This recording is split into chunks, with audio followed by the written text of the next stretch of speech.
वक्फ सुनवाई के दूसरे ही दिन सरकार ने खुद वक्फ कानून को रोक दिया है। आज सुप्रीम कोर्ट में क्या क्या हुआ है सब कुछ आसान भाषा में समझिए। कैसे मुस्लिमों की जमीन अब नहीं छू सकती सरकार, सीजेआई ने कैसे सब कुछ पूरा वक्फ पर खेल ही पलट दिया है। रिमझिम के 5 पॉइंट्स में देखिए दूसरे दिन सरकार ने ही कैसे रोक दिया है। ये जो नया वक्फ कानून है यानी उसमें जो अमेंडमेंट्स हुए हैं, दूसरा है क्या वक्फ की जमीनें नहीं छू सकती सरकार, तीसरा है सीजेआई और केंद्र के बीच क्या क्या बहस हुई। आपको पता है कि जब पहले दिन भी इतनी तीखी बहस हुई थी कि केंद्र को लिटरली लताड़ लगा दी थी सीजेआई ने। चौथा है किस तरीके से मुस्लिम पक्ष के कितने वकील केंद्र से लड़ रहे हैं, आपको डिटेल्स जान लेनी जरूरी है। पांचवा है एससी ने पहले दिन क्या 3 आदेश देने की बात की थी और अगर वो 3 आदेश, वो जो अंतरिम आदेश है, दे दिए जाते हैं तो ये जो वक्फ अमेंडमेंट एक्ट है ये इनइफेक्टिव भी हो सकता है। नमस्ते, मेरा नाम रिमझिम जेठानी और आप रिमझिम के 5 पॉइंट्स देख रहे हैं। देखिए आज दूसरे दिन सुप्रीम कोर्ट में क्या हुआ वक्फ की सुनवाई पर। सीजेआई ने साफ कह दिया कि 7 दिन का समय देते हैं केंद्र को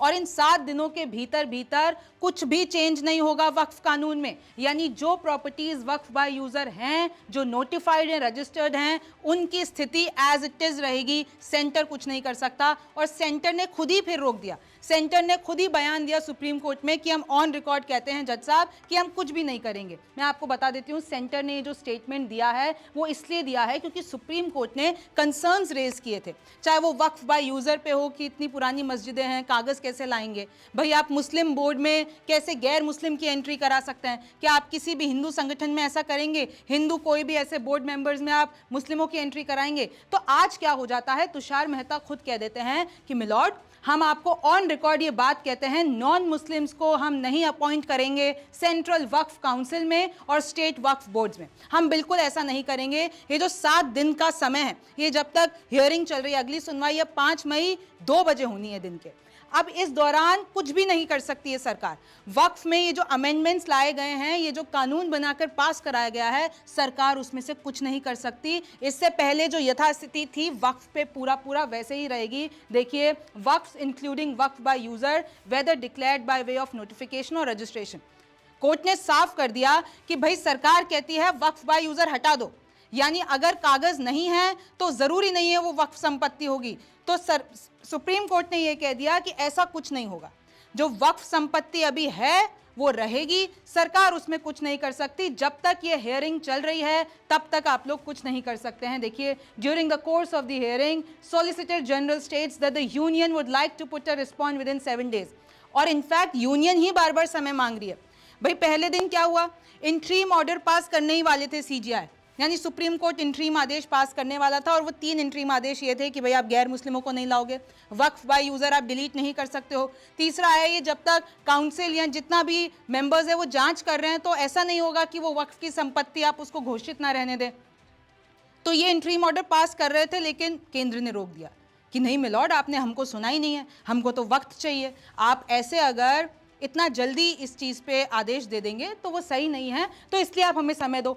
और दूसरे दिन भी यही हुआ कि जब सीजेआई अपना कुछ भी बयान दे रहे थे उसमें पहले ही बोल दिया एसजी तुषार मेहता ने कि भाई हमें तो समय चाहिए और मैं अश्योर करता हूं कोर्ट को कि हम लोग कोई भी अपॉइंटमेंट नहीं करेंगे, ना ही काउंसिल में करेंगे, ना ही कोई ऑफिशियल में करेंगे। और उन्होंने कानून भी गिना दिया, ना ही कलेक्टर चेंज होगा, कुछ भी नहीं करेंगे। तो एक तरीके से सरकार ने खुद ही ये कह दिया कि हाँ हम मानते हैं, हम ऐसा कुछ भी नहीं करेंगे और हम ये रिकॉर्ड में बताते हैं। मैं आपको एक बार फिर से रिवीजन करा देती हूँ। संजीव खन्ना सीजेआई वो इस बेंच में शामिल हैं, जस्टिस संजय कुमार, जस्टिस केवी विश्वनाथन, और अब मई 5 को ये फैसला आना है। अब आपको थोड़ी सी और डिटेल्स समझ लेनी चाहिए। देखिए कोर्ट ने तो कह दिया था कि हम इंट्रीम ऑर्डर पास कर रहे हैं और ये 3 इंट्रीम ऑर्डर जो मैंने आपको बताए वो ऐसे हैं लिटरली, ये जो वक्फ में ये जो जेपीसी बिठाकर राज्यसभा में लोकसभा में रात को 2-2 बजे तक ये जो उस तरीके से पास कराया गया है बहस करके, अगर ये इंट्रीम ऑर्डर पास हो जाता तो ये अमेंडमेंट एक्ट इनइफेक्टिव भी हो सकता था, क्योंकि यही तो 3 चीजें हैं जो मुस्लिम जिस पे विरोध कर रहे हैं। ये जितने भी पिटिशनर 100 पिटिशन से ज्यादा आई हैं, सब लोग सुप्रीम कोर्ट में पहुंच गए हैं। और मैं आपको बता दूं कि विपक्ष यानी मुस्लिम पक्ष एक तरीके से इस चीज को अपनी जीत इसलिए बता रहा है, भाई उनको लग रहा है कि जो उन्होंने चीजें पॉइंट आउट की थी, जो आपत्ति जताई थी, सीजेआई ने उन्हीं पे कंसर्न जता के और 7 दिन का समय देकर, 7 दिन की रोक लगाकर कहीं ना कहीं मुस्लिम पक्ष को राहत दी है। It adjourned the matter after the union sought time, यानी सीजेआई ने साफ कहा है कि अभी मैं कोई फैसला नहीं सुना रहा हूं, ये तो मैं ऑर्डर दे रहा हूं सरकार को और सभी पार्टियों को कि 7 दिन के अंदर अंदर सब कुछ मुझे मेरी टेबल पे चाहिए। और ये मैं अभी फैसला वक्फ पे कुछ नहीं सुना रहा हूं, सिर्फ 7 दिन का समय दे रहा हूं।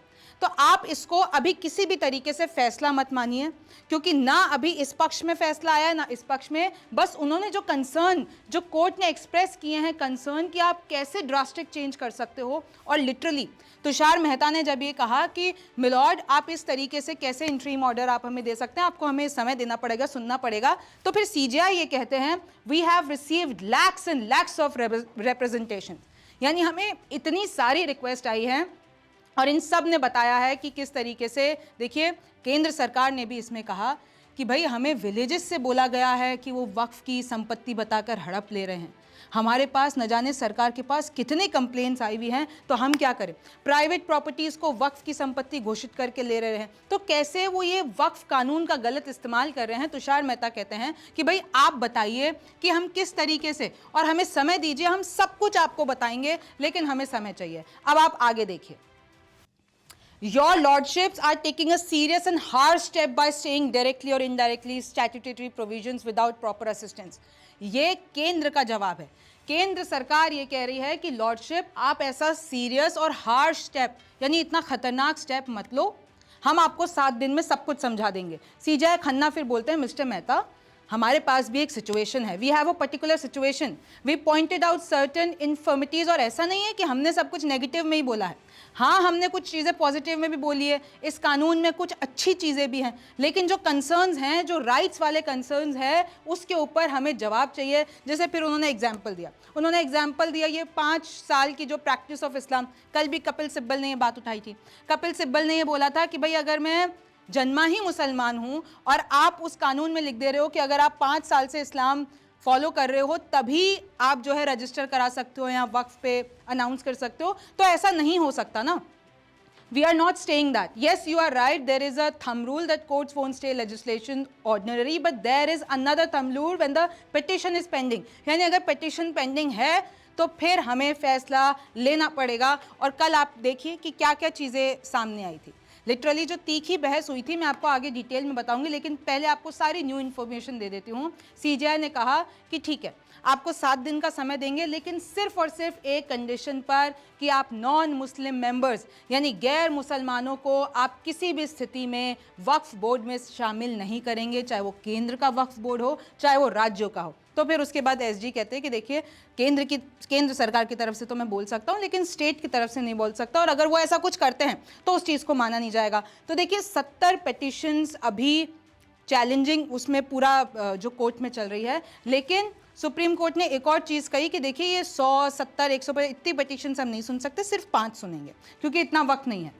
और जो कल हुआ था उसके बारे में मैं अब आपको बता देती हूँ। देखिए पहले दिन भी केंद्र सरकार को लताड़ लगाई थी सुप्रीम कोर्ट में, ये बोला था कि जो ब्रिटिशर्स के टाइम के मस्जिदें हैं और इतने बड़े प्रॉपर्टीज़ हैं और जितने भी, और 16वीं शताब्दी की, वहाँ से कौन से कागज़ ले आएंगे मुसलमान, आप कैसे वक्फ बाय यूज़र डिलीट कर सकते हो। और इंट्रीम ऑर्डर में ये पहला पॉइंट है। दूसरा पॉइंट यह है कि भाई आपने ये कह दिया कि जब तक वक्फ प्रॉपर्टी जो भी गवर्नमेंट लैंड पर अगर किसी ने बोल रखा है, अगर अनाउंस कर रखा है, उस पर जब तक जांच चल रही है तब तक उसको वक्फ संपत्ति नहीं रहने दिया जाएगा। तो इस पे भी सुप्रीम कोर्ट ने आपत्ति जता दी। फिर देखिए किस तरीके से ये जो गैर मुस्लिमों का इन्वॉल्वमेंट है उस पे भी तीखे लहजे में सीजेआई ने कहा था कि अगर आप कोई भी अपने हिंदू संगठन, हिंदू बोर्ड में मुस्लिमों को नहीं दे सकते। फिर साउथ के टेम्पल्स की भी बात हुई थी। तो उसके बाद देखिए अब कहीं ना कहीं विपक्ष और जो ये मुस्लिम पक्ष है उनको एक राहत भरी सांस मिल रही है, क्योंकि सीजेआई वो सारे कंसर्न्स उसी तरीके से रेस कर रहे हैं जिस तरीके से मुस्लिमों को जिस पर आपत्ति है। फिर सीजेआई ने तो ये भी कहा था कि अब जामा मस्जिद की बात ले लीजिए, कहाँ से कागज़ लाओगे, वक्फ बाय यूज़र आप कैसे डिलीट कर सकते हो। देखिए पिटिशनर्स की साइड से कौन कौन है, मुस्लिम पक्ष कौन कौन रख रहा है, एडवोकेट राजीव धवन, कपिल सिब्बल, मनु सिंघवी, सीयू सिंह, राजीव शाडेकर, संजय हेगड़े, हुजैफा अहमदी और फरसत, और बहुत सारे हैं क्योंकि आपको पता है 100 पिटिशन्स हैं।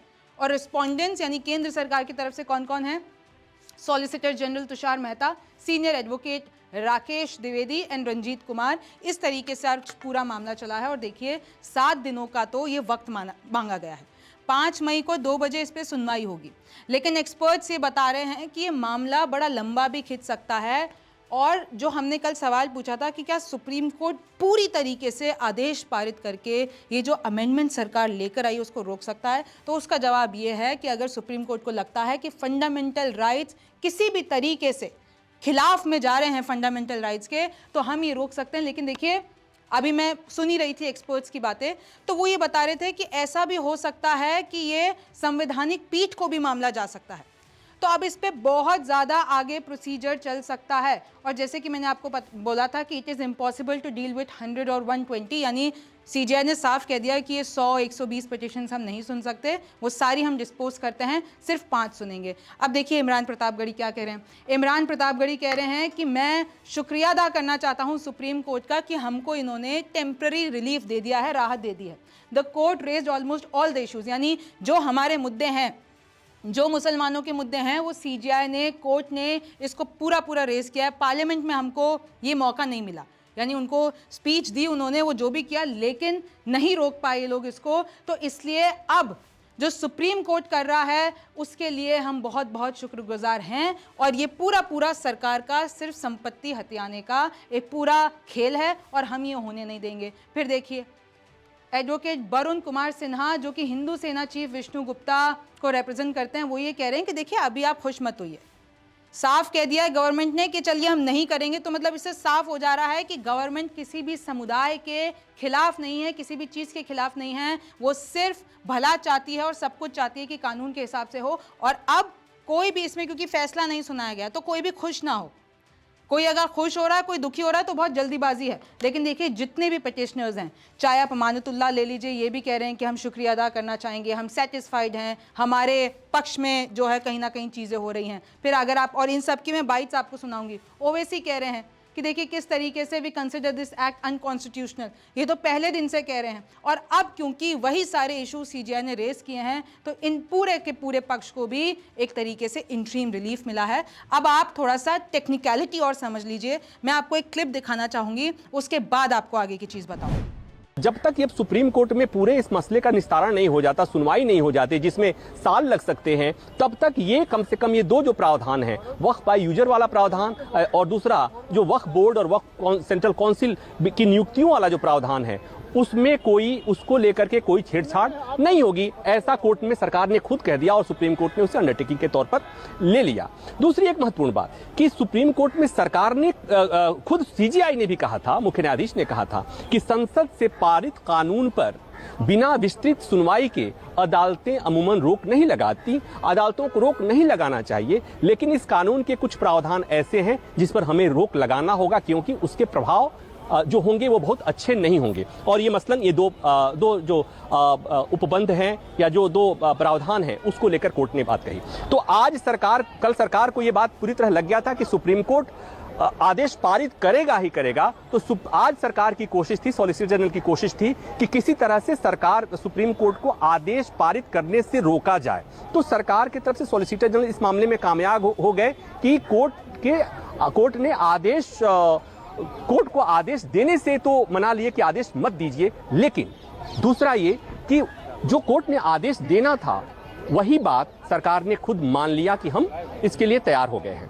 तो अब बात आती है कि आगे क्या होगा। तो आगे ये होगा कि सरकार ने 7 दिन में जवाब देना है, उसके बाद तमाम पक्षकार उस पर अपना जवाब देंगे और 5 मई को सुनवाई होगी। 3 जजों की बेंच सुनवाई कर रही है। लेकिन याचिका में जो बातें कही गई हैं, फंडामेंटल राइट के सवाल उठाए गए हैं, धर्म से जुड़े स्वतंत्रता की बात की गई है, धार्मिक संस्थाओं के रखरखाव की स्वतंत्रता की बात की गई है, संपत्ति के अधिकार की बात की गई है। तो ये जो वक्फ कानून की बात, तो ये ऐसे जो बातें हैं वो निश्चित तौर पर तकनीकी बातें हैं, संवैधानिक बातें हैं। सुप्रीम कोर्ट के पहले के फैसले होंगे। तो ये हो सकता है कि जब अगली सुनवाई होगी तो उसमें इस बात पर भी चर्चा हो कि इस मामले को बड़ी बेंच को भेजा जाए। जाहिर सी बात है, संविधान पीठ यानी 5 जजों की बेंच या उससे बड़ी बेंच में भेजने की मांग भी की जा सकती है। और अगर ऐसा होता है तो फिर ये मामला लंबा चला जाएगा। मतलब कि संविधान पीठ में मसला जाने का मतलब होता है कि बहुत समय लगेगा। लेकिन जो मैं समझ रहा हूं कि आज जो सुप्रीम कोर्ट ने ये स्टे, सुप्रीम कोर्ट में सरकार ने अपनी तरफ से जो स्टे लगा दिया है, जो सुप्रीम कोर्ट ने रिकॉर्ड पे लिया, ये व्यवस्था मैं जो समझ रहा हूं कि जब तक सुप्रीम कोर्ट इस मामले में पूरी तरह से इस मामले में फैसला नहीं देता है, विस्तार से सुनवाई के बाद फैसला नहीं देता है, तब तक ये व्यवस्था लगी रहेगी। ऐसा ही होता आया है सुप्रीम कोर्ट में अमूमन।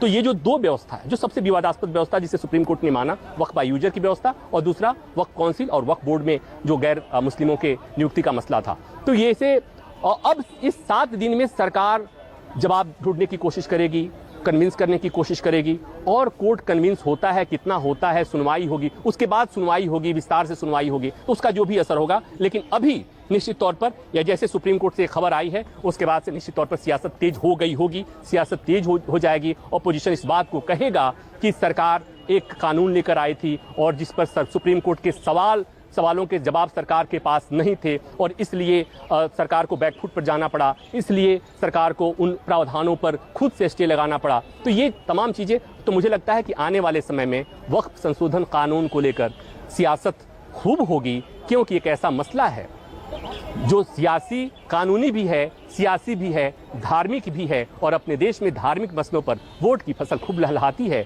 और आपने देखा कि जैसे ये कानून पास हुआ, कानून के पास होने के पहले ही सुप्रीम कोर्ट में याचिकाओं का आना शुरू हो गया। करीब 150 से अधिक याचिकाएं सुप्रीम कोर्ट में आ गई थी, और इसीलिए मुख्य न्यायाधीश को ये बात की चिंता हुई। उन्होंने आज कहा कि 150 याचिकाओं पर सुनवाई करना मेरे बस की बात नहीं है, और इसलिए उन्होंने कहा कि हम चाहते हैं कि 5-7 याचिकाएं आप बता दें कि हमें किस पर सुनवाई करनी होगी।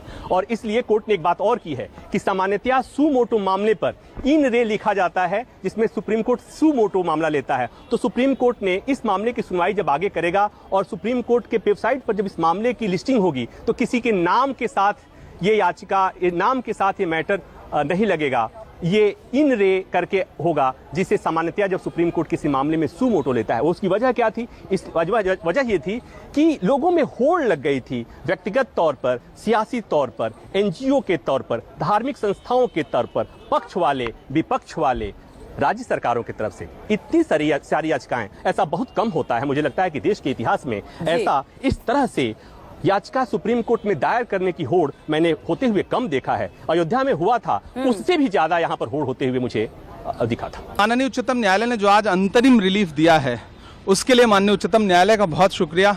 और वो सारे पॉइंट जो हमने पिटीशन में रखे थे, जो हमने पार्लियामेंट में उठाए थे, उसको ज्यादातर को माननीय उच्चतम न्यायालय ने संज्ञान लिया, कंसीडर किया, और आज जो रिलीफ है वो ये दर्शाती है कि ये कानून कहीं ना कहीं संविधान के खिलाफ बना है। जो अमेंडमेंट्स हैं उसमें कई सारे पॉइंट ऐसे हैं जो पूरी तरह से संविधान को मटिया मेट करने वाले थे। माननीय उच्चतम न्यायालय ने संज्ञान लिया, और मुझे पूरा विश्वास है कि यह संविधान की जीत है, यह किसी पक्ष की जीत नहीं है, संविधान की जीत है।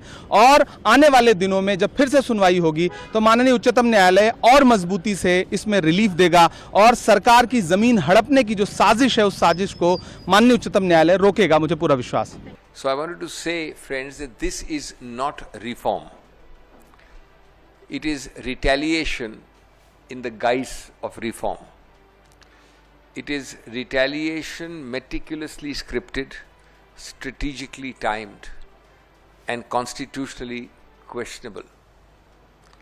The Waqf Amendment Act is not an exercise in efficiency as it pretends to be. It is an exercise in erasure. Behind the bland language of governance lies the bold ambition of control. Religious autonomy is being reduced to state-administered protocol, and community rights are being redrawn with bureaucratic pens. Let us be clear. This is not about improving institutions. This is about infiltrating them, controlling them, and closing them. आज धर्म से ऊपर उठ करके हमारे लिए खड़े हुए, मेहनत की, साथ दिया इस मुल्क को बचाने का। तो मैं आज हम इस फैसले से पूरी तरह से मुतमईन हैं। जिस तरह से आज केंद्र सरकार ने आकर कहा कि जो भी हम किसी किस्म का कोई रजिस्ट्रेशन हम नया नहीं करेंगे, कोई छेड़छाड़ नहीं करेंगे, जो वक्फ बाय यूज़ इस्तेमाल होती आई हैं प्रॉपर्टियाँ वो रहेंगी, जो मसाजिद हैं, जो दरगाहें हैं, जो कब्रिस्तान हैं, तमाम ऐसे ही रहेगा। और वक्फ के जो मेंबर हैं उसके अंदर भी किसी किस्म की वो छेड़छाड़ नहीं करेंगे, किसी किस्म का अपॉइंटमेंट मेंबर का नहीं करेंगे। लेकिन सरकार की legal battle will continue to ensure that this act, against this act will continue.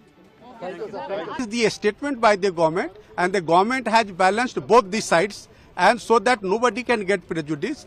and the intention of the government has been made very clear through the presentation made by Solicitor General that the government is not against anybody. अब देखिए केंद्र सरकार ये कहती है कि भाई बहुत सारे ऐसे मुस्लिम्स हैं जो खुद ही वक्फ के खिलाफ हैं, ये जो चलता आए थे, जितने भी कानून चलते आ रहे थे उनके खिलाफ थे और उन्हीं की बेहतरी के लिए हम ये अमेंडमेंट्स लेकर आए हैं। लेकिन मुस्लिम पक्ष जो है, चाहे जितने भी लीडर्स ले लीजिए, चाहे आप ओवैसी ले लीजिए, अमानतुल्लाह खान ले लीजिए, महुआ मोइत्रा जो पिटिशनर लेकर आई हैं वो ले लीजिए, मदनी ले लीजिए, ये सब कह रहे हैं कि नहीं ऐसा नहीं है, हमारे तो राइट को, हमारे रिलीजन को, हमारे सब कोई अमेंडमेंट्स लाके उन सबको तार तार कर दिया है और अब हम ऐसा होने नहीं देंगे। आपको भी पता हुआ है कि जब से ये कानून पास हुआ है मुसलमान सड़कों पर निकला हुआ है। अब क्या होगा 5 मई को, ये तो उसी दिन पता चलेगा, लेकिन ये 7 दिन बड़े भारी हैं। सरकार एक तो सबसे पहले कुछ कर नहीं सकती है और उसके बाद मुस्लिमों को कहीं ना कहीं, क्योंकि सीजीआई ने इतनी तीखी टिप्पणियां की है, तो सीजीआई की इन टिप्पणियों से मुस्लिमों को बल मिल गया है। आपको इसके बारे में क्या लगता है मुझे कमेंट सेक्शन में ज़रूर बताइए। मेरा नाम रिमझिम जेठानी है, आप रिमझिम के 5 पॉइंट्स देख रहे थे, आपसे फिर मुलाकात होगी।